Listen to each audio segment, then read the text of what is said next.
Hi, and welcome to Faces of Courage Positivity Pyramid presentation. Faces of Courage is a cancer camp for women, children, and men with cancer or blood disorders. It provides an opportunity to get away from all the stresses associated with the illness and have not only rest and relaxation, but also education and sharing with others. I'm Phyllis Mikolaitis, a multiple cancer survivor and a camper. Today, I'd like to share my story as a survivor and to give you the information in my positivity pyramid building blocks for successfully overcoming life's challenges and having a thriving life.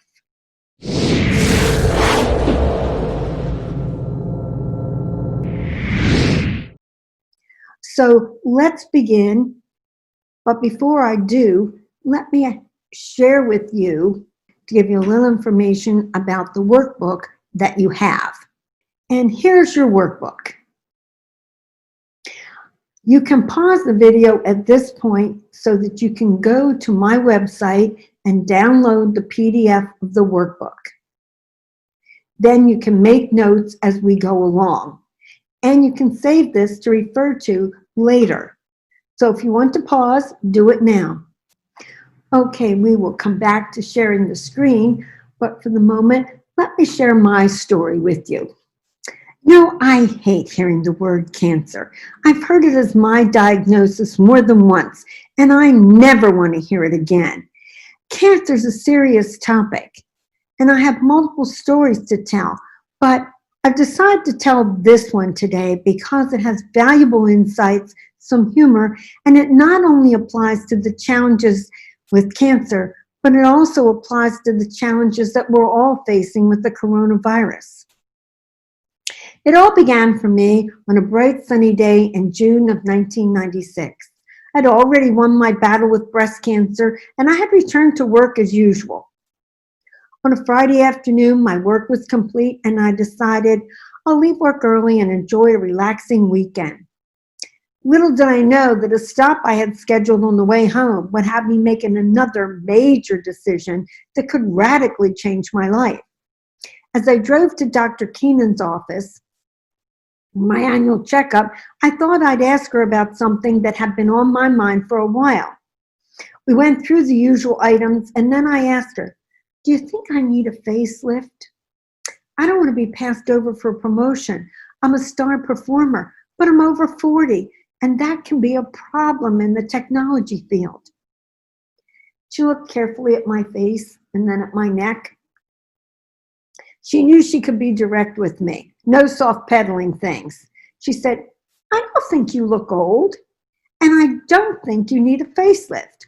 I think you have a thyroid problem, and you need a CAT scan, though." So she had the nurse order one for me for the next week. As I drove to my scan appointment, I thought, this will be nothing compared to what I had faced previously. After all, I'd survived a miscarriage, a double mastectomy with lots of associated issues, and death of my husband 3 days after one of my surgeries. If I can handle all that, I can handle this new challenge. After all, most thyroid problems are treated with the daily pill. About 90% of them are. So, as I sat there waiting, they finally called my name, and then the CAT scan moved over my head and neck, taking photos. I heard the click, click, click. Then I waited for what seemed like a long time, but then again, as you know, it always seems like an eternity in a doctor's office when there's nothing to read and you're freezing in one of those little flimsy gowns. Finally, the doctor arrived with the news. "It looks very suspicious," he said. "I want to do a biopsy right away." A million things started rushing through my head. Am I a farmer who grows things? Cutting my throat was not a pleasant thought. Well, about an hour later, I had the news. It was cancer, and I did need surgery.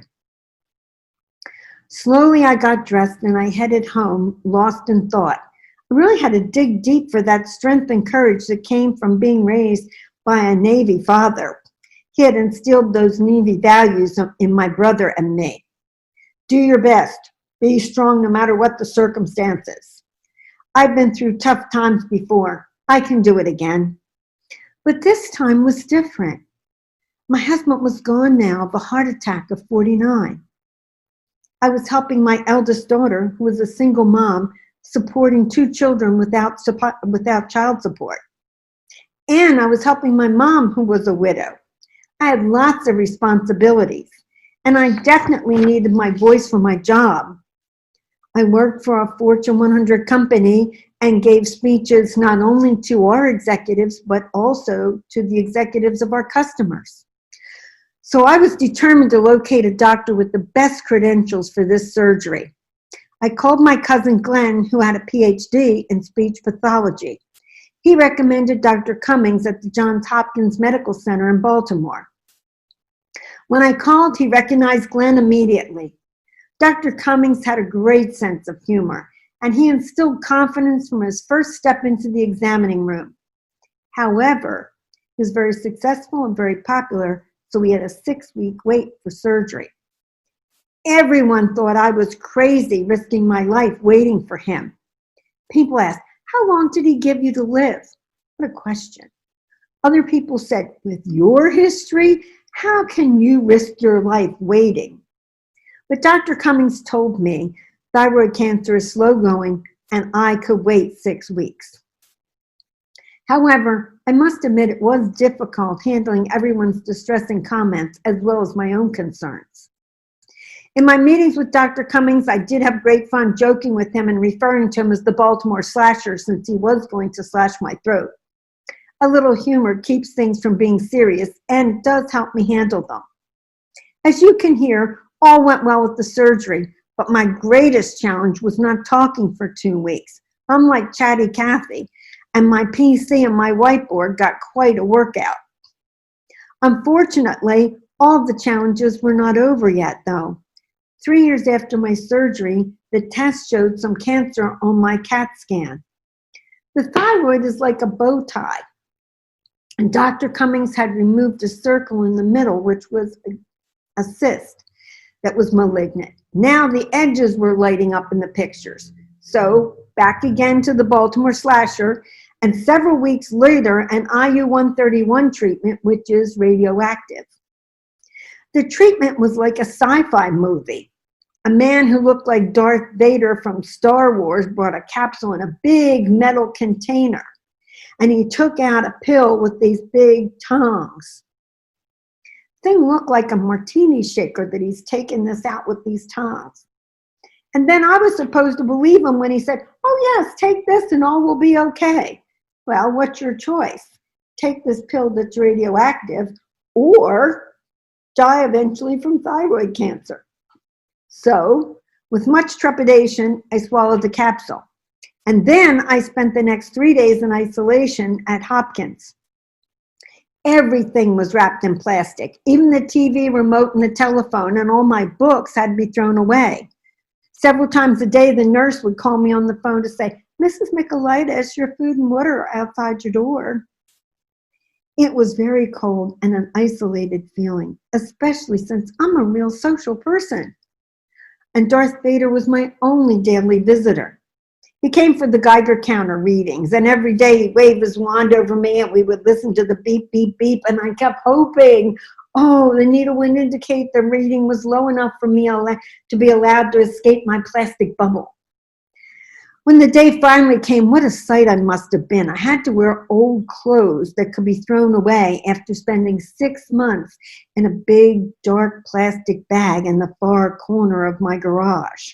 Then I wore sunglasses and purple latex gloves. Can you see the sight?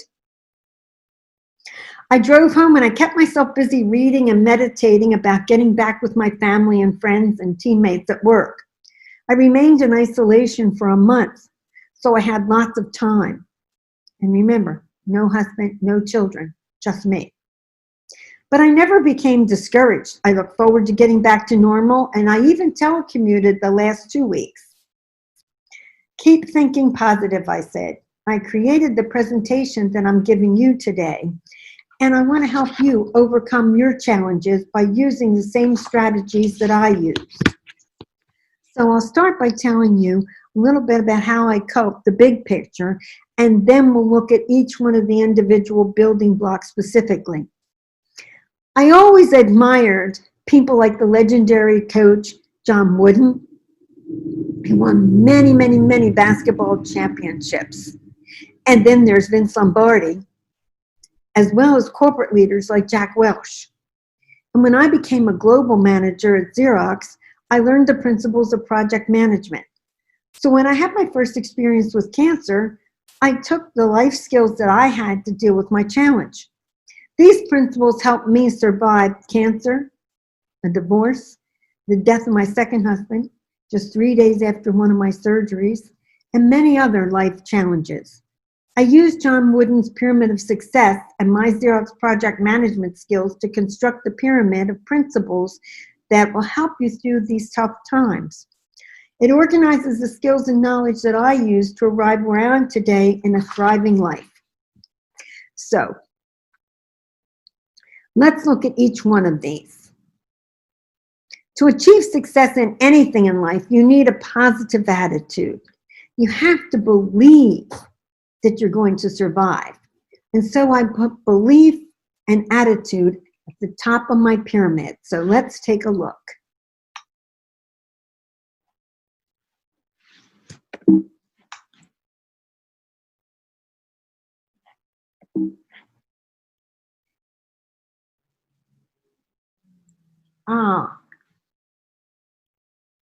Good. Now we see this on the screen. Okay, you see the beliefs and attitude at the top, and you absolutely have to have that. You need also a solid foundation. So let's look on the bottom how we're going to build our foundation. And I put medical care there because if you have cancer or any other health challenge, you need to work with a professional that has the required skills. You also need support from your family and friends, right? Emotional support will get you through those rough patches. Then you need to assess your personal strengths and any weaknesses you may have so that you can learn to use your strengths and see where they can be applied, and then look at the weaknesses and where you need some help, right? And everybody has weaknesses, me included. Then it's important to understand what it is you're facing and what are your options. So that's why I put knowledge next. It gives you the power to navigate the path to success. Then I have gratitude. Every book I read on success and every coach I've ever had has mentioned the value of gratitude. It's a key element in attitude and a successful journey. So I'm going to spend some time in a few minutes talking about the specifics. Next, you have to have healthy habits. You don't get better by not eating right, sleeping right, exercising, all the things that are healthy habits. So we'll talk about some of those, but not belabor it. Then, professional support. Whether it's facing cancer or the anxiety of this time with the coronavirus, you need some professional support sometimes. Because a professional can help you to face these challenges and put things into perspective.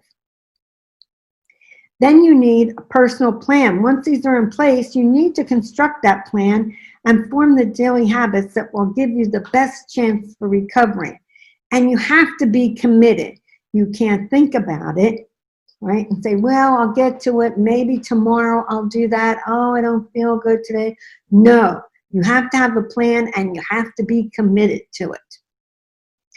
So now that gives you the best chance for recovery. Let's take a deeper look at each one of these.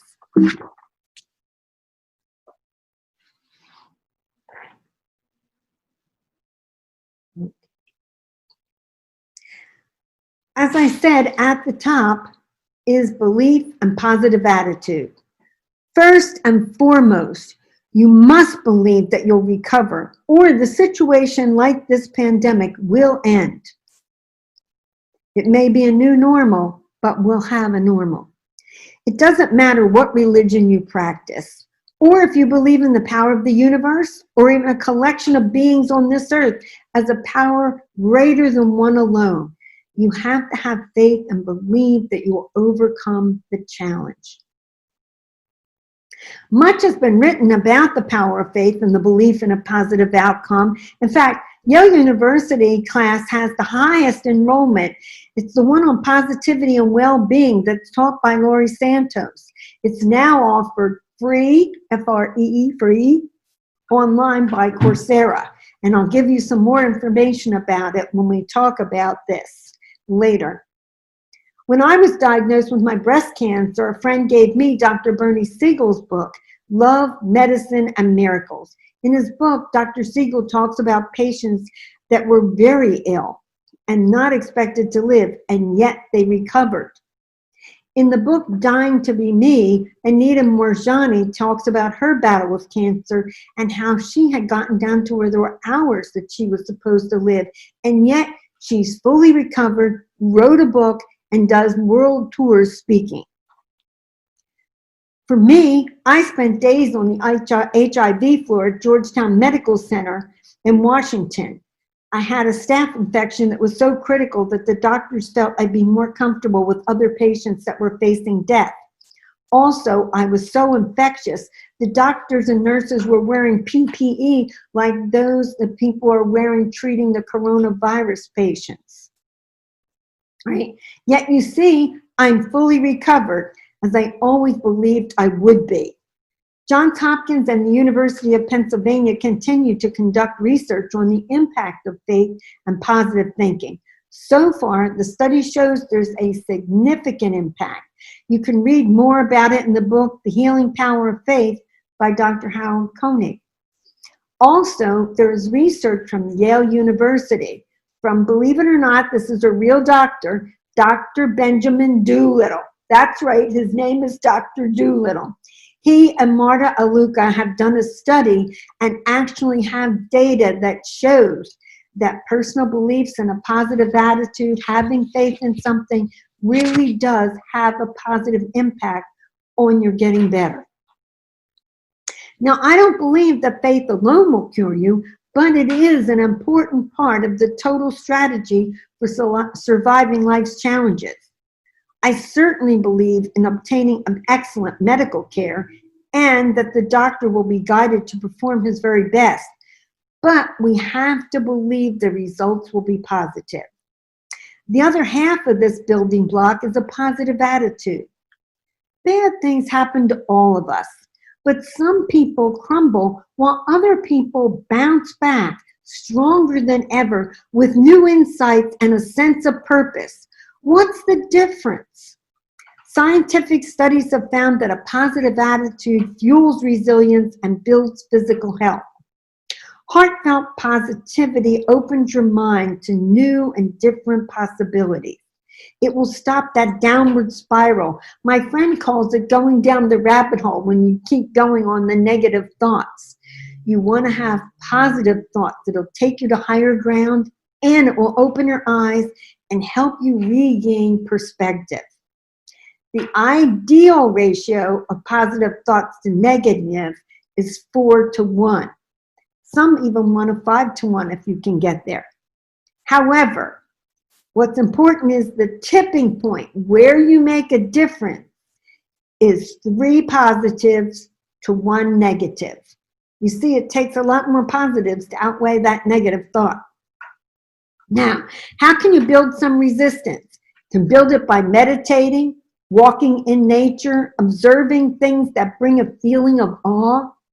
You can also actively investigate. Try something new like art, music, baking, studying a new language, whatever interests you. Reduce the negativity and stop ruminating over things. Next, fact check and dispute negative thinking. Don't go with it, fact check. Become more mindful. It's a skill. You can find help with Dr. Rudy Tanzi of Harvard University. He has both free, again that word free, and low-cost programs. You can find and eliminate your negativity triggers. That's a good thing to learn from him. Learn to deal with negative people by limiting interaction or reframing the situation. Show appreciation for their positive attributes and then change your view to one where this person offers you a lesson. Let's take a poll for fun and see what you remembered. The poll is a test when we did our original of the polling mechanism. Let's check and see what you can do. Then we'll have another one a little bit more challenging. Positivity fuels resilience and builds physical health. Did I say that was true, false, or are you not sure? I hope everybody voted for true because that's the right answer. Let's try another one. What's the tipping point of positivity compared to negativity for transformation? I know there's an ideal, but let's try to at least make it to the transformation point, because if you're less than that, it isn't going to have an impact. So is it 2 to 1, 3 to 1, 2 to 2, or 1 to 1? What's your guess?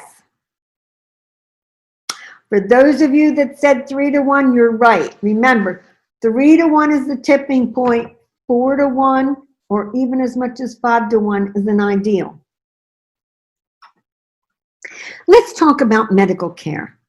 Professional care is critical to being able to bounce back. I believe in getting a second opinion.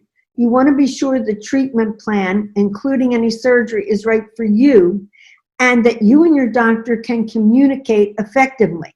You need to be involved in the decisions and the treatment plan. Don't forget, you're a member of the team. In my battle with breast cancer, the choice of doctors was very important to me. A mammogram found the lump in my breast. What happened was I was living in Atlanta and I was traveling the East Coast for Xerox. So I decided I would do work in Philadelphia, visit my mother who lived just outside of the city, get my mammogram, and visit my OBGYN all in one visit. I liked my OBGYN. He delivered my 2 daughters. So Mom and I set out that day and I went and got the mammogram.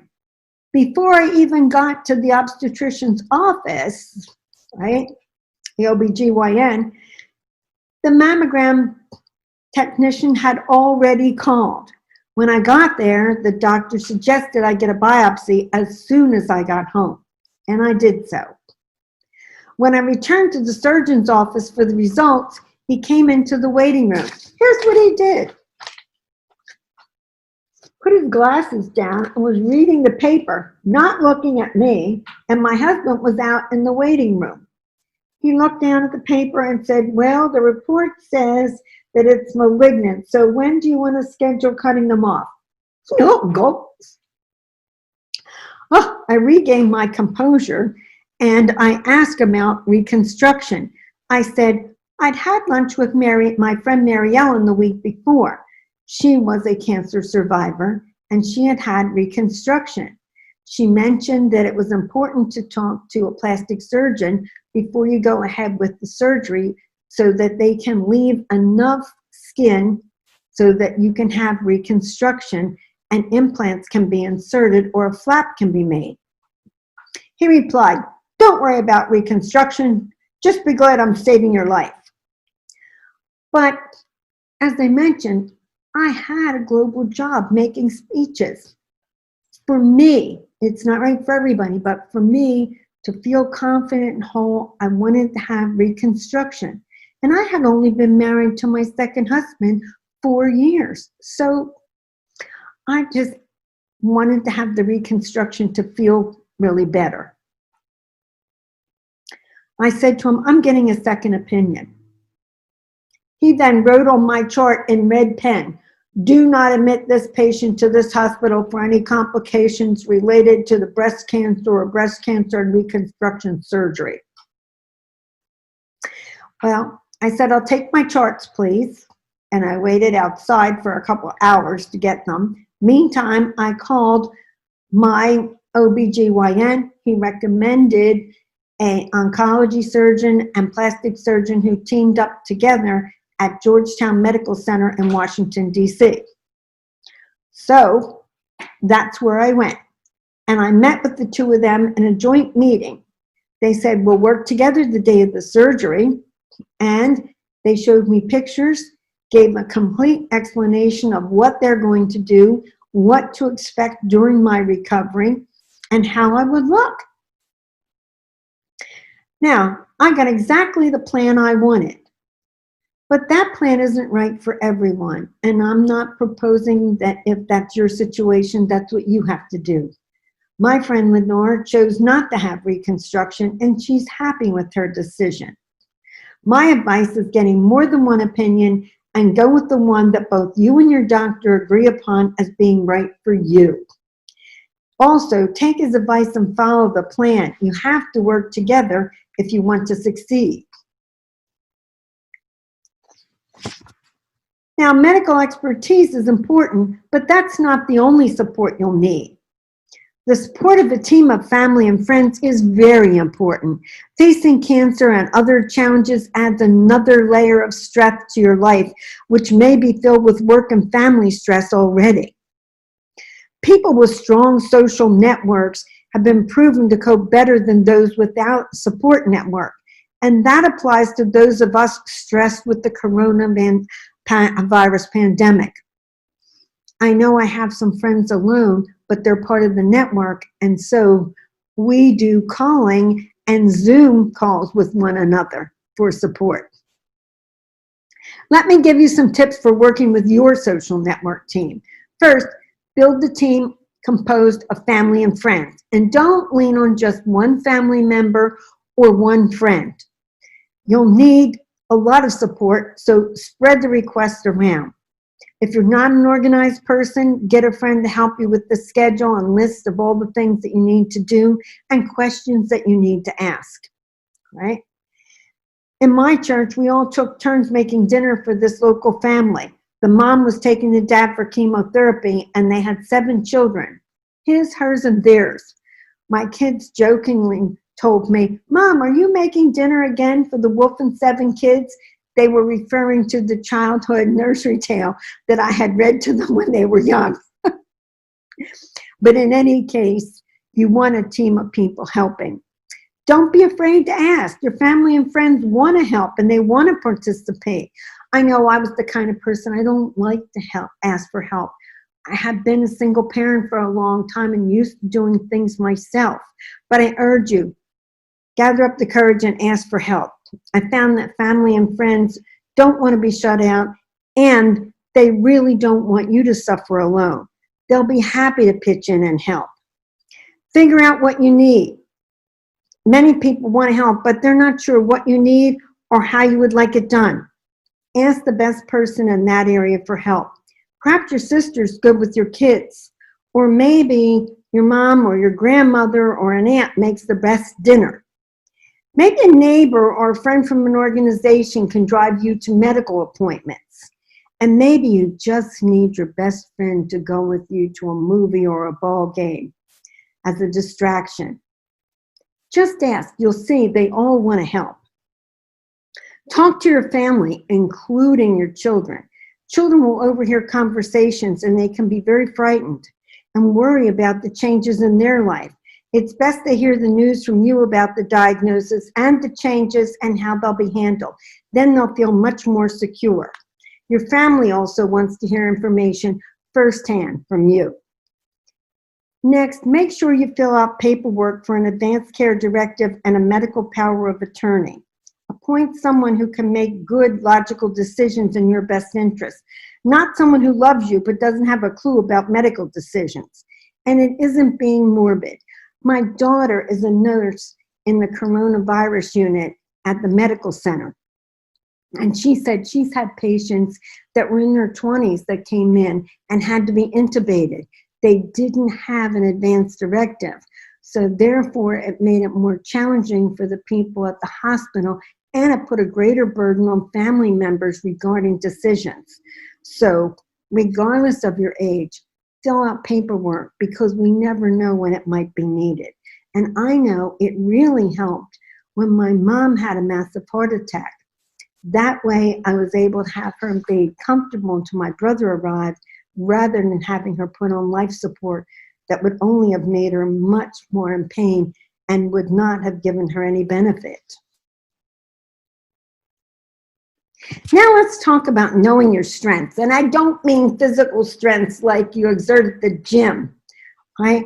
But what do you excel at? And where are the areas that you need help? Are you good at organizing things? Are you one that takes responsibility and you just get things done? Do you work out as a way of coping? Are you a great cook? Do you enjoy time in the kitchen as a relaxation? Do you adapt to change, or are you one that finds it difficult for change? Also, know your weaknesses. Are you one who bottles everything up and doesn't share? Do you sweep things under the rug and wish they'd go away so you don't have to face them? Are you flexible or more inflexible, very rigid and structured? Get support that you need to help you maximize your strengths and get help with your weaknesses.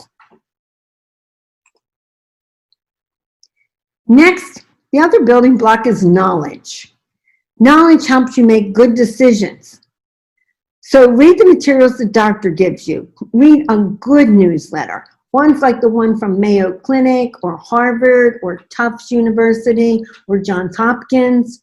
If you understand your illness and the current thoughts on treatment, number one, you can make better decisions, and number two, you can ask better questions, more insightful, informed questions, and your doctor will appreciate it.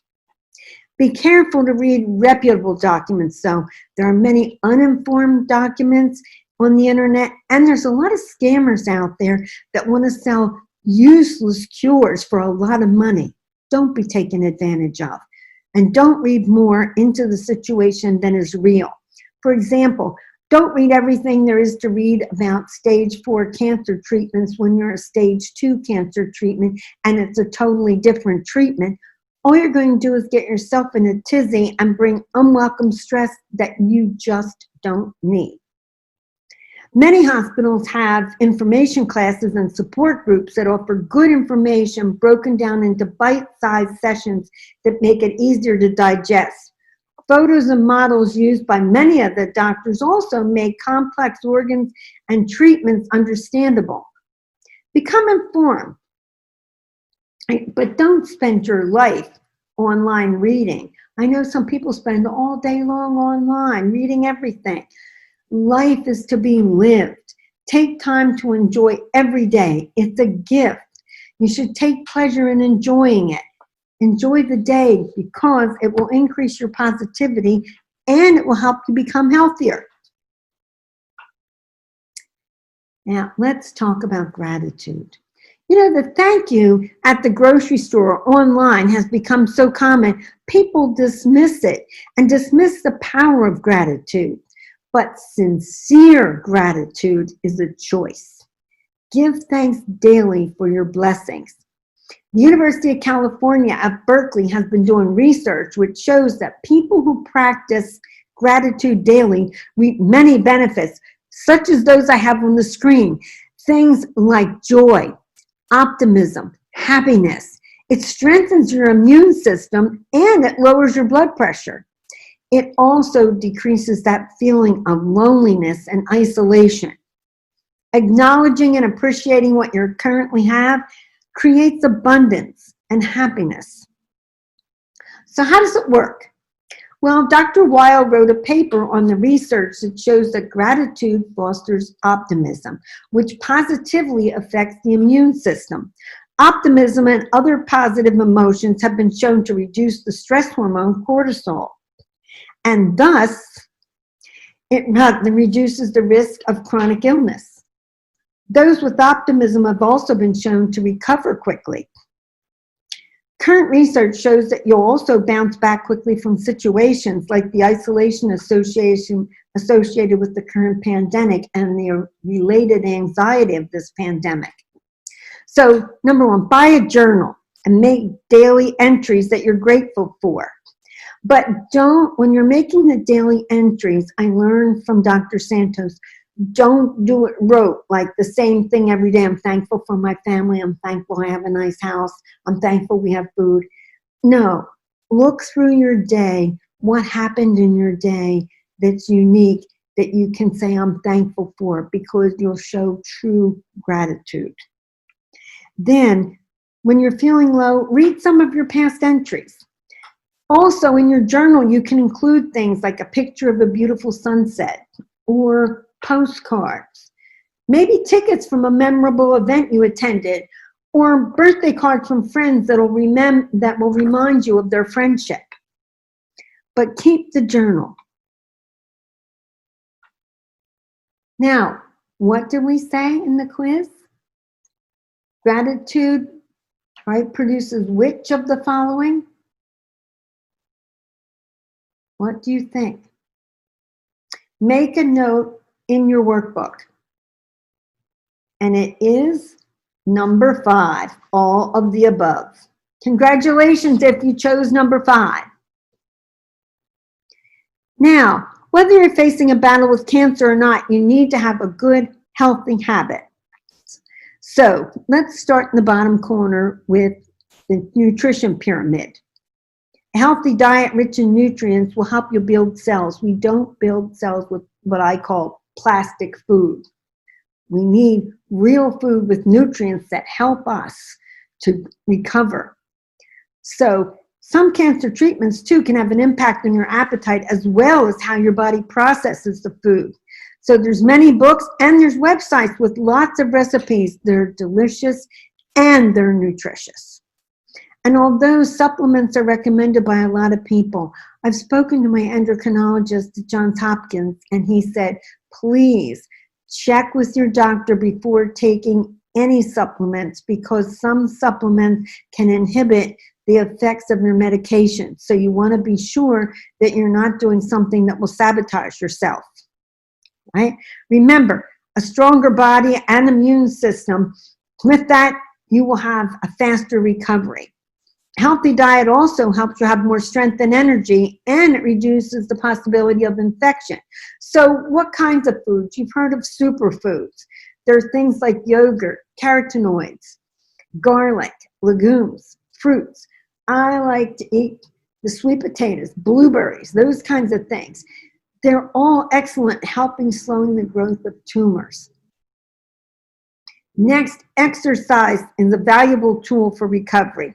If you exercised before you were diagnosed, maybe you can't do the same level like the woman out in the rain, but a walk in the park, right, easy yoga, walk around the mall can all benefit you. If you see in the upper left, that's our lovely dog, Honey. She's my granddaughter's dog. She's about to be 9. She's a rescued pit bull, and she is so sweet. She would just kiss you to death. Everybody is scared to death of her when they come to the door, but she wouldn't harm a flea. In fact, she's afraid of the water bottle. But you walk her, I walk her at lunchtime, and we have a great time together. It helps me get my exercise.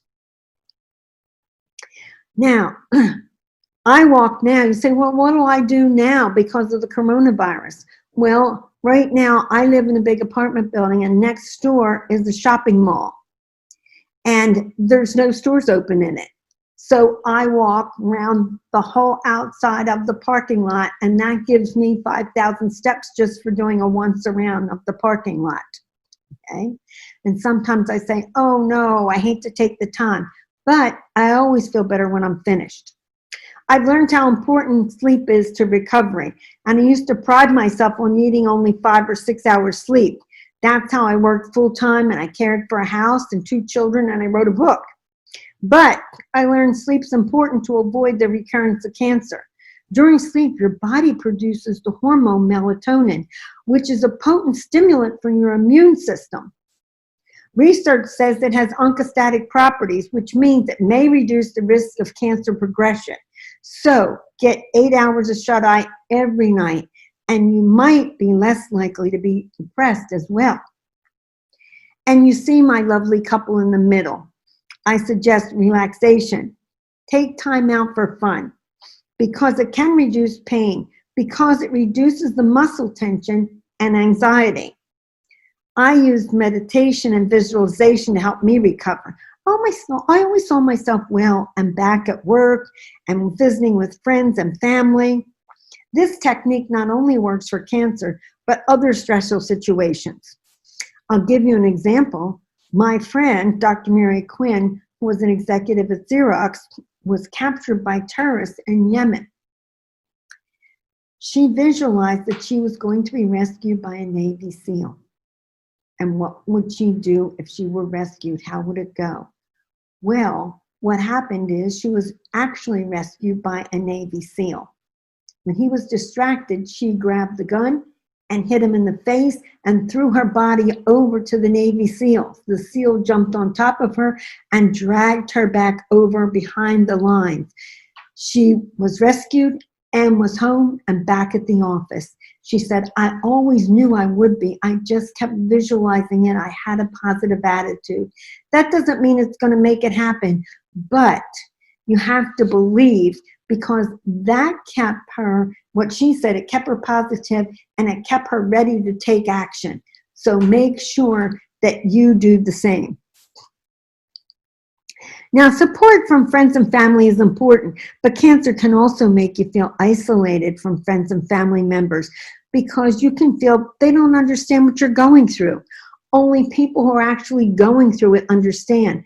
That's one of the values I found at Faces of Courage Camp, where you're there with other people and sharing experiences. Everybody shares. It helps you and provides that emotional support that you need. Right? People with cancer can fear losing their independence or needing help from others. The side effects of the disease and the treatments can also be a challenge for anyone. Professional support, especially those trained to deal with cancer patients, can be very beneficial. With the current self-isolation, web and telephone visits with counselors can provide help. People diagnosed with cancer can experience physical, emotional, and social stress. I know firsthand that it can be a challenge to deal not only with your own feelings and some treatment side effects, but also the feeling of family and friends and coworkers. Your counselor can help provide things like meditation, talk therapy, education, social support in a group, or medication for anxiety. They can also recommend exercise that will be beneficial but not counter to your ability to receive the necessary treatments. You may temporarily deal with things like depression or anxiety, and some of us deal with survivor guilt. I know. 2 of my friends died from breast cancer at the time that I survived. For a period, I really wrestled with, why did I survive and they didn't? What's my value? What am I meant to do?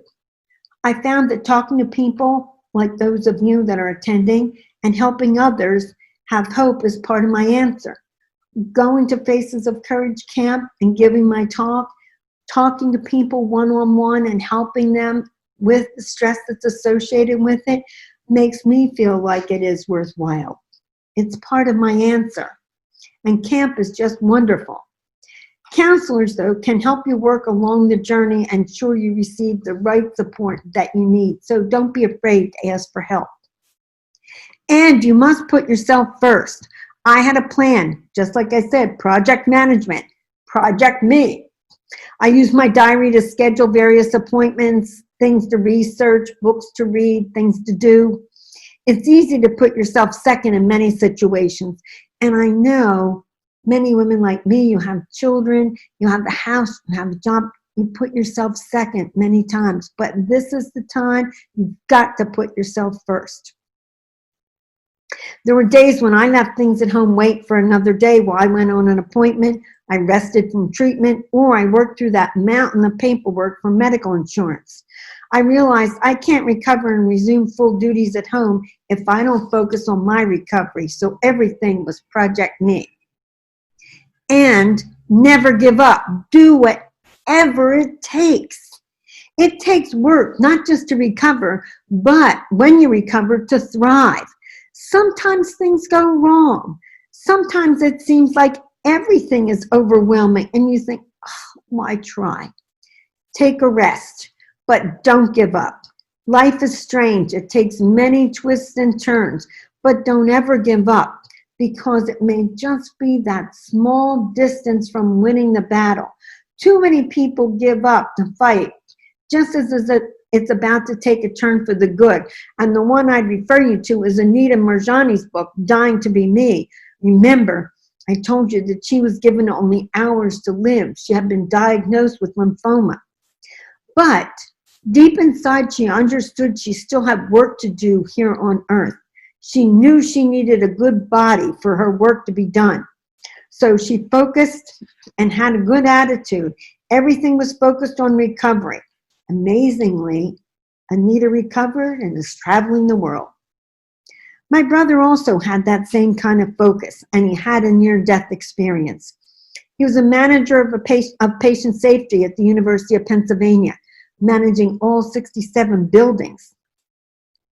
One day he was on his way to his office after a lecture to the new residents when he collapsed.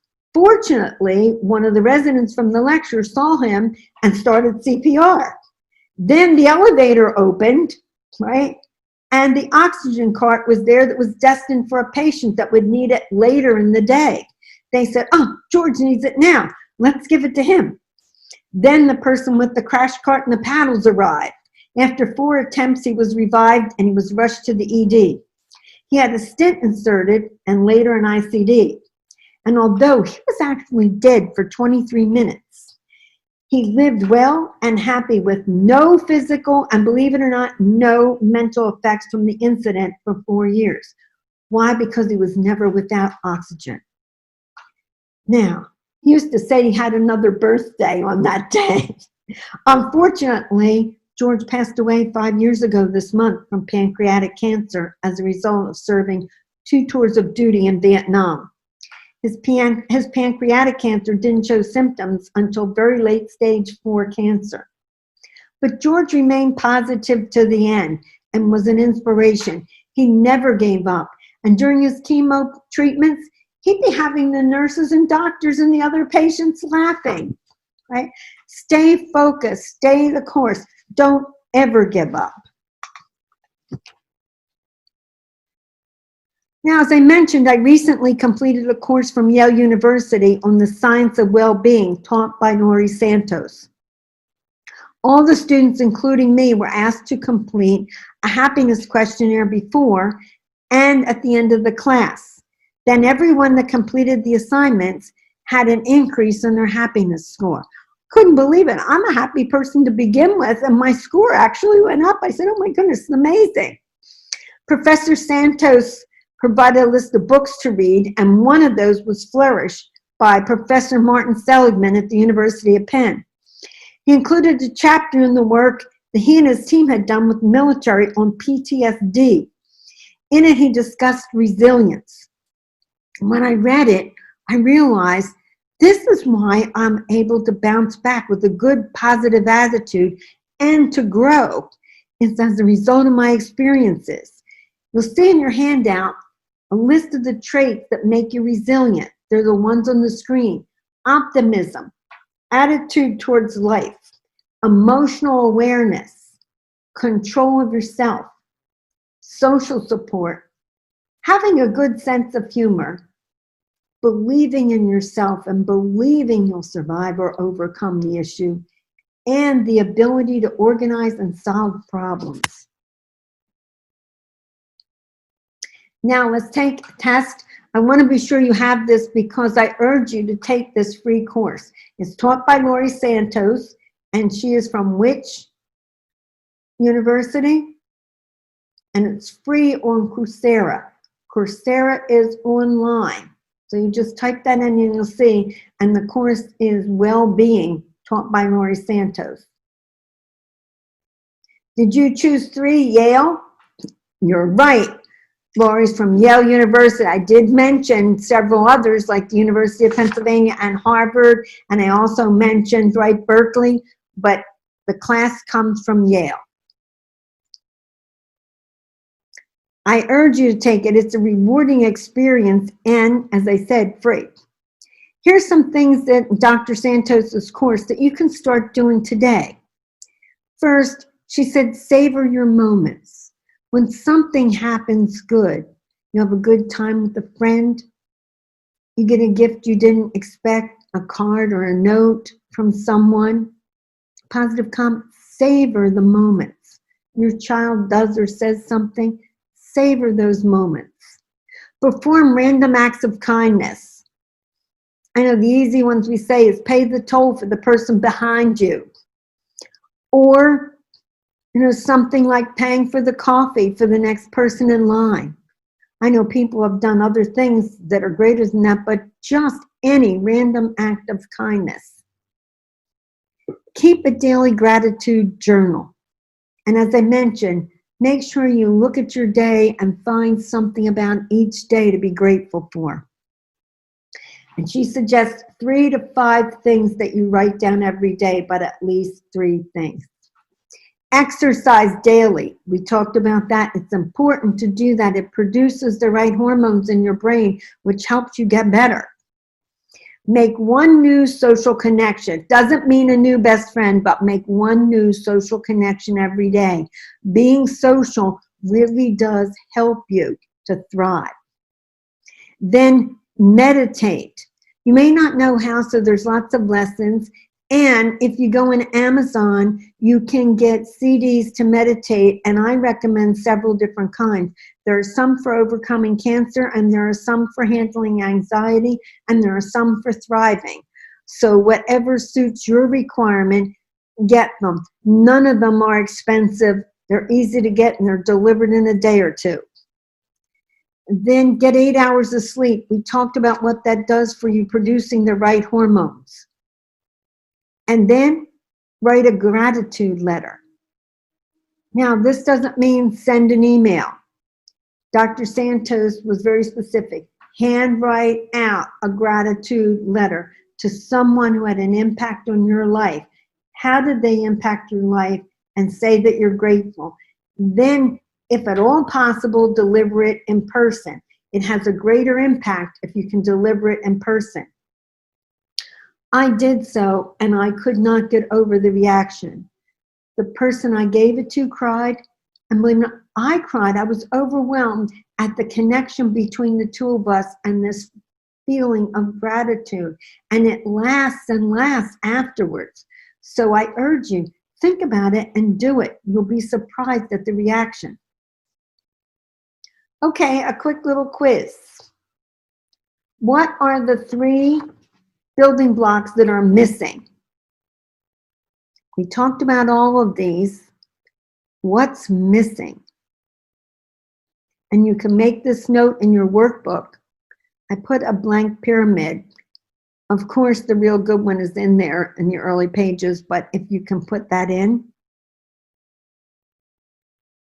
And if you need to, you can pause this and come back. All right. The one that's missing, all right, next to healthy habits is gratitude. Next to personal plan is commitment. You have to be dedicated to this. And at the top, we said, is belief and attitude. I hope you all got that right. I survived cancer multiple times, as well as other life's challenges. I urge you, follow the advice in the pyramid and join me as a survivor who's dedicated to helping others with hope and inspiration and sound advice. Here are some resources for you, and they're also listed in your workbook. These are positive places where you can go for good, resourceful information.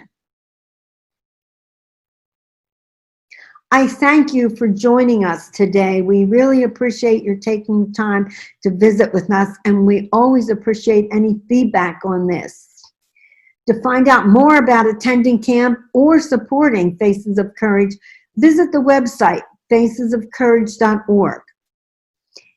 To contact me and learn more about my story or to arrange for me to speak, send an email, Phyllis@positivitypyramid.com. Again, thank you so much for joining us today. Bye-bye.